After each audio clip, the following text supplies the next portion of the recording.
Hello friends, welcome to Shankar IAS Academy Daily Newspaper Analysis. Today's date is 18/4/2024. Displayed here are the list of articles that we are about to discuss today. So without much delay, let's get started. Look at this 2023 prelims question.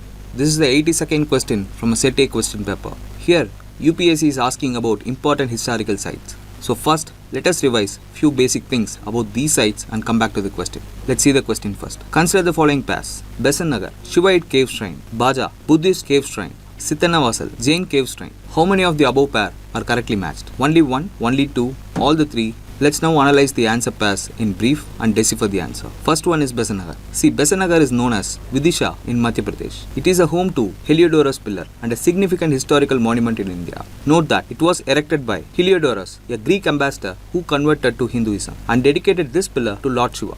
This site is locally worshipped as Kamba Baba, especially among the followers of Vaishnavite sect. So we can say that this site exemplifies the ancient culture and religious exchanges between the Greeks and Indians. The next site is Baja Caves. It is situated near Lonavala in Pune district of Maharashtra. It was built during 2nd century BC and these caves belong to the early phase of Indian rock-cut architecture. These caves are associated with Hinayana Buddhism, an early form of Buddhism that does not worship Buddha in human form. Note that there are 22 rock-cut caves which were used as viharas, that is monastic quarters, and chaityas, that is prayer halls, showcasing the aesthetic life and religious practices of early Buddhist monks. Then the third site is Sitanavasal. Sitanavasal is a small village in Pudukkottai district of Tamil Nadu. It is known as a major center of Jain influence around the period just before Christian era. Let's see some of its key features. Arivar Koil, a temple dedicated to Aryan Jains who have conquered their senses. Eredi Pattam, a cave containing 17 polished rock beds that were used by Jain monks. Megalithic burial sites. These sites provide evidence of prehistoric and historic phases of human occupation.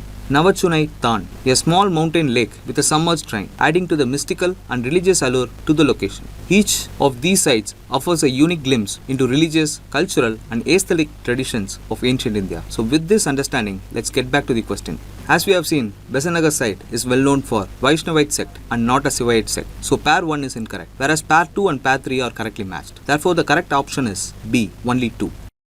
Let's now look at this 2023 prelims question. With reference to the ancient Indian history, consider the following pairs: Devi Chandragupta, Bilhana, Hamira Mahakavya, Naya Chandra Suri, Malinda Pana, Nagarjuna, Niti Vakyamitra, Somadeva Suri. How many of the above pair are correctly matched? Only 1, only 2, only 3, all the 4. See, this is a static question which came from the basics of ancient and medieval history. This kind of question is like a bouncer. If you are confident about the answer, you should go with it, or else you should not take a risk here. Let's now discuss the answers in brief. Let's see pair 1. It is incorrectly matched. This is because we know that Devi Chandraguptam is a Sanskrit play of Vishagatatta. Know that it is the story of Gupta king Ramagupta who decides to surrender his queen Durva Devi to a Shaka invader. But there is a twist. His younger brother Chandragupta enters the enemy camp disguised as a queen and kills the enemy. Now coming to the pair 2, it is correctly matched. This is because Hamira Mahakavya is a 15th century Indian Sanskrit epic poem written by a Jain scholar Naya Chandra Suri. It is a legendary biography of a 13th century Chamana king Hamira. Now coming to the pair 3, it is correctly matched. The Malinda Pana, also known as Questions of King Malinda or the Debate of the King Malinda, is a famous poly-Buddhist text written by Nagasena, also known as Nagarjuna. Note that it is considered part of Theravada Buddhist tradition. It is a dialogue between the Indo-Greek king Maninder I and the Buddhist monk Nagasena. Lastly, with respect to pair 4, it is correctly matched. Somadeva Suri was a South Indian Jain monk of the 10th century CE. He wrote Niti Vakyamitra, Nectar of Science of Polity, a treatise on spacecraft. So the correct option is C, only 3. With this, let's now move to the daily newspaper analysis.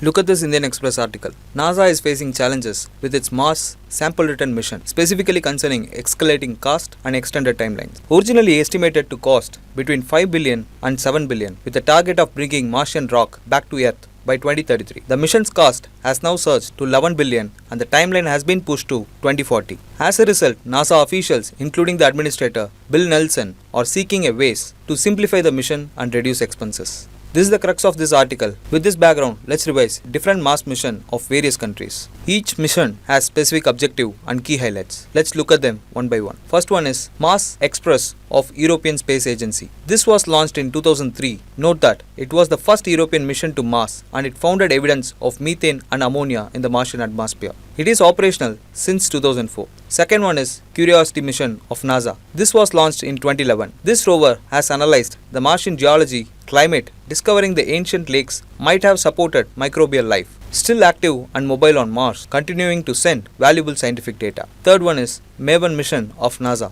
This was launched in 2013. This mission has a orbiter that studies Mars atmosphere and climate history. Currently, it is operational and assists in relaying the data from Mars rover to Earth. Fourth one is ExoMars Trace Gas Orbiter mission of European Space Agency and Russia. This was launched in 2016 and focuses on studying the atmospheric gases, particularly methane, and also serve as a communication relay for Mars rovers. It is currently in operation and has reported detecting unusually high levels of methane. Fifth one is InSight Lander mission of NASA. This was launched in 2018. It is a geology-focused mission assessing seismic activity on Mars. Currently, it is in operation on Mars surface and has recorded over 500 Mars quakes. Sixth one is HOPE Mars mission. It is a mission of United Arab Emirates and was launched in 2020. It was the first interplanetary mission by the Arab country focused on atmospheric studies. It has successfully entered Mars orbit in 2021. Seventh one is Tianwen-1 mission of China. This was launched in 2020. It was the China's first independent Mars mission featuring an orbiter, lander and a Zhurong rover. Currently, the rover Zhurong is operational on Mars surface after a successful landing in 2021. Eighth one is Perseverance rover mission of NASA. This was launched in 2020. It is a rover which seeks signs of ancient life and carries Ingenuity helicopter drone as a technology demonstration. Note that it is still in operation. Ninth one is Mangalyaan 2 mission. This is an upcoming mission of ISRO. It is expected to explore Mars, focusing on the Martian atmosphere, environment and interplanetary dust. That's all about the Mars mission of various countries. With this, let's move to the next discussion.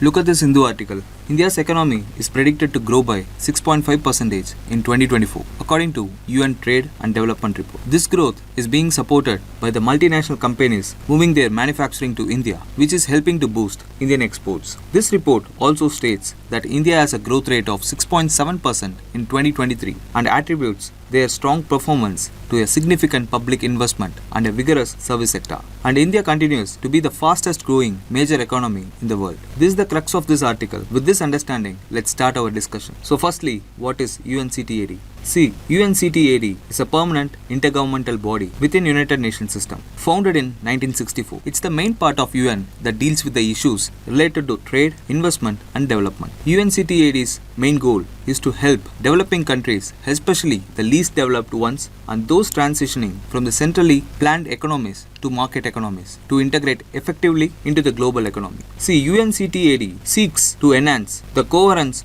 of global economic policy to ensure that trade benefits all the parties involved, particularly the developing nations. It also helps them use trade, investment, finance and technology to achieve inclusive and sustainable development. Note that the headquarters is located in Geneva, Switzerland, and its membership consists of 195 countries, making it nearly a universal body in terms of global participation. Now let's see its structure. First one is conference. This is the top policy making body that meets every 4 years to decide on the guidelines and the work program for the coming years. Second one is Trade and Development Board. It acts as an executive body overseeing UNCTAD's operations when the conference is not in session. It ensures the implementation of policies and continuity of work. The third one is Secretariat. It is an administrative arm and a part of a larger UN Secretariat, which handles day-to-day activities including policy analysis and technical cooperation. Now let's have some look at key reports compiled by UNCTAD. First one is Trade and Development Report. See, it focuses on the global economic trends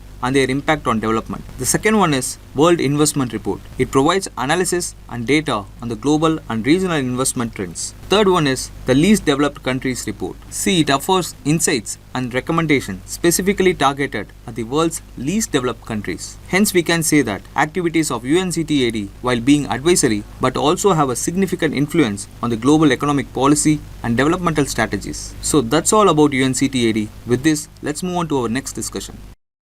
Now let us start the discussion. Look at this question. The prevalence of caste politics in India is an indicator of retrograde political attitude. Do you agree? Critically comment. The key word here is critically comment. It asks us to show all the aspects with an evaluation which is systematic and on concrete grounds. Now coming to this question, the statement asks us to comment on the casteization of Indian politics and ask whether such phenomenon is an indicator of retrograde attitude. So let's start with the intro. Caste and politics in India are interrelated. They deeply influence the fabric of Indian society because of its deep historical roots. This intersection of caste and politics has influenced governance, electoral dynamics, social movements, and policy decisions, etc. Moreover, caste as a social stratification system shapes individuals' identities, opportunities, and access to resources, making it a significant factor in the political mobilization and representation. This can be your intro. In the main body, you shall critically analyze by first saying how caste influence Indian politics. First of all, selection of candidates. Usually, parties strategically field the candidates from a specific caste in the constituencies where those castes have a significant presence. This phenomenon is increasingly evident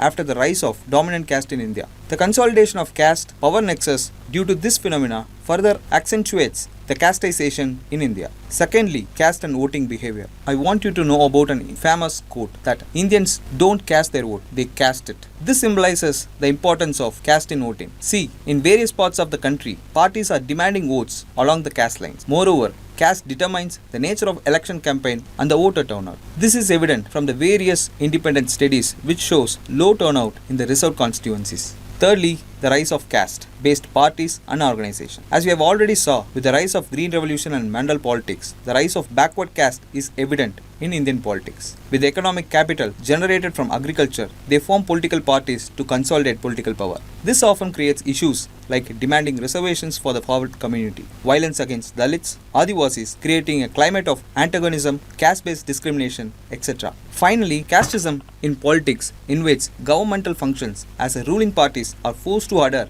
to the demands of the backing community. This goes against the ideals of democracy, which stands for equality and solidarity. Moreover, parties are forced to give a quick fix tools like appeasement instead of giving a sustainable solution. This can be your first part of the body. The second part you can write like this. Even though caste and politics are antagonistic to each other, this is not the same for all the caste. In some caste, it did improve certain sections which are going to be seen in the coming part. With respect to social justice politics, we know that some policies like reservation are important tool to address the historical injustice. In understanding the importance of this issue, parties often promise to protect and enhance reservation quotas. Even though it was done to gain support from the community, it did lead to their empowerment. Secondly, with the reserved seats based on caste, many reserved communities are experiencing an upward mobility, with their concerns becoming the epicenter of elections. Note that this is an important goal of our constitution makers to create an inclusive society. Thirdly, caste and empowerment of the disadvantaged. See, caste has given people of the disadvantaged community to demand their fair share of power in the society. Caste politics has given people from Dalit and backward classes to gain better access to decision making. The increased caste solidarity has turned into their safety net,